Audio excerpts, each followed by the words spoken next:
The businessman who lost everything and came back stronger. At 34 years old, just 6 months ago, he was called a rising entrepreneur. Young, confident, ambitious. Today, he was bankrupt. A businessman who lost everything in the start due to his poor planning and then became successful with powerful strategies. This is a true story of Rayan.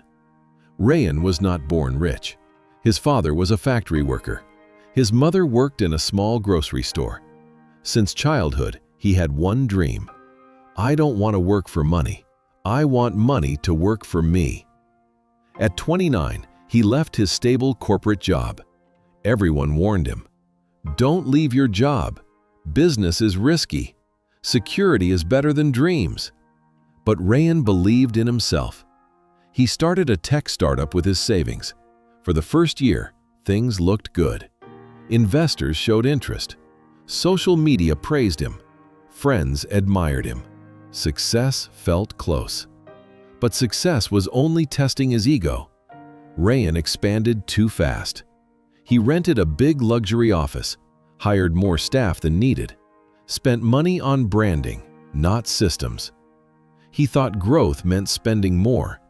He posted pictures in suits, shared motivational quotes, talked about hustle culture.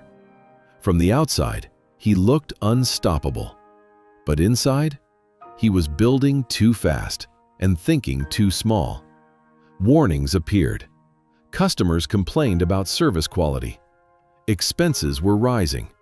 Revenue was unstable. Team conflicts. But Rayan ignored small warning signs. Why? Because he was addicted to looking successful, not becoming successful. Within 18 months, the company started bleeding money. Investors pulled out. Clients canceled contracts. Cash flow dried up. Employees demanded salaries he couldn't pay. One by one, employees left. And one day, the bank account showed zero. Zero. He had to shut everything down, just like that. 3 years of effort, gone. That night, Rayan sat alone in the office. He didn't cry. He just stared at the walls. For the first time in his life, he felt small. He avoided calls, stopped meeting friends. He deleted social media. That night, sitting alone in darkness, he asked, "Am I a failure?" And the answer felt like, yes. The worst pain was not losing money. The worst pain was losing identity. He was no longer the successful entrepreneur. He was the man who failed. One evening, his father visited him. His father didn't shout. He didn't criticize. He simply asked one question. Did your business fail, or did you fail to learn? Rayan didn't understand. His father continued, "If you only lost money in your business, you can earn again. But if you lost your lessons, then you truly failed." That sentence hit him deeply. For the first time, Rayan stopped feeling sorry for himself. He started analyzing, not emotionally, logically. Rayan opened his laptop, not to start again, but to analyze. He opened old data.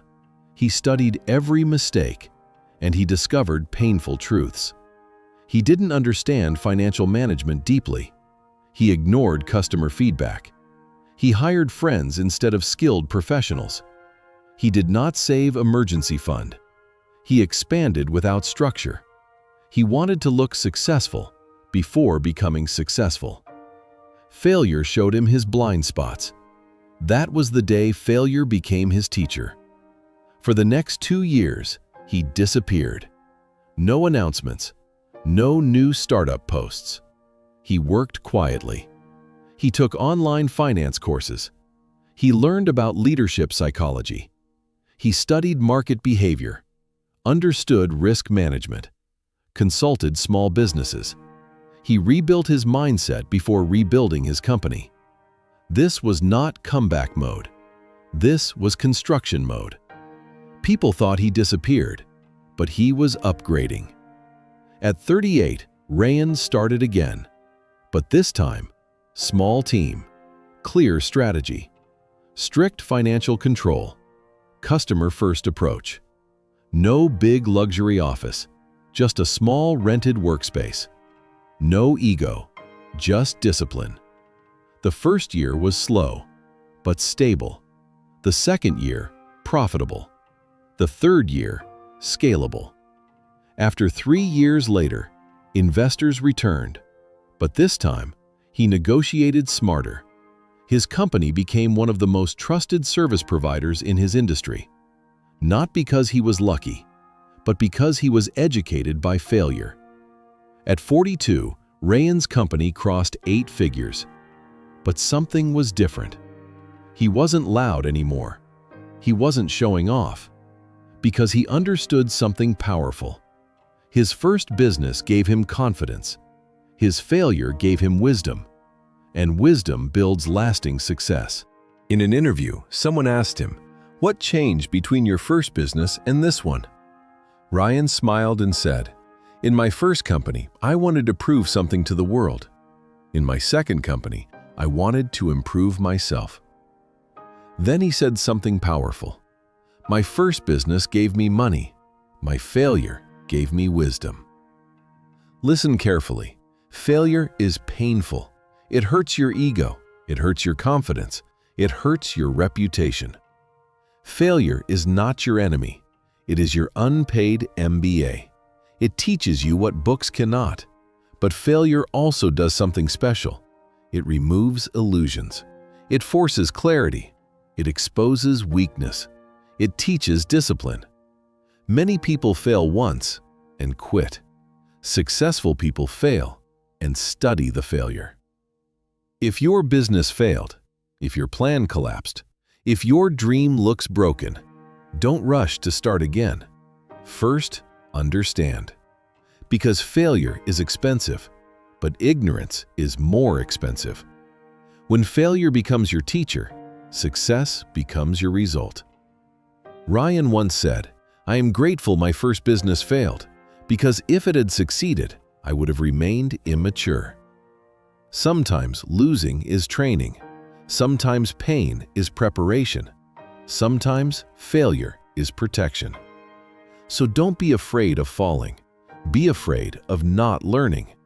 Because in business and in life, the greatest mentor is not success.